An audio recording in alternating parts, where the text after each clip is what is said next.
অজানিতে ভাল পোৱাবোৰ এদিন শেষ হয়, কোনেও নজনাকৈ।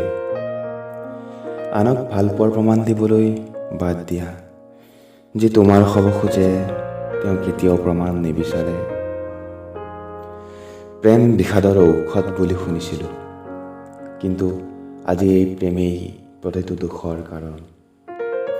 কি আচৰিত ন এই ভাল পোৱা, ভাল লগাবোৰ।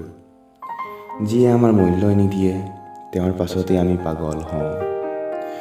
জীৱনৰ সমস্ত এৰি দিওঁ, আমি হৃদয়ত তেওঁকেই ঠাই দিওঁ, যিয়ে বাৰে বাৰে হৃদয় ভাঙি যায়। যি কেতিয়াও আমাৰ ভাল পোৱা বুজিবই নিবিচাৰে, তেওঁকে সকলো ভাল পোৱা যাচি দিওঁ। যাৰ লগত কথা পাতিবলৈ, সময় পাৰ কৰিবলৈ আমি আমাৰ সকলো বাদ দি দিওঁ, তেওঁৰ ওচৰত আমাৰ বাবেই সময় নাথাকে। এটা কথা ক'ব বিচাৰোঁ, তোমাক যদি কোনোবাই পাগলৰ দৰে ভাল পায়, তেওঁক কেতিয়াও অৱহেলা নকৰিবা। বৰ্তমানৰ পৃথিৱী বৰ স্বাৰ্থপৰ, কোনো কাৰো বাবে চিন্তা নকৰে।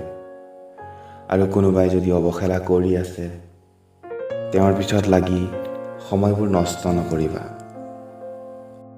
ঈশ্বৰৰ সৃষ্টি সকলোতকৈ ধুনীয়া কিবা যদি আছে, সেয়া প্ৰেম। কিন্তু কিছুমান ব্যস্ত মানসিকতাৰ বাবে প্ৰেম আজি বদনাম হৈ আছে। প্ৰেম আত্মাৰ মিলন, যাক হৃদয়ৰ পৰা অনুভৱ কৰিলে মনৰ অশান্তি দূৰ হয়।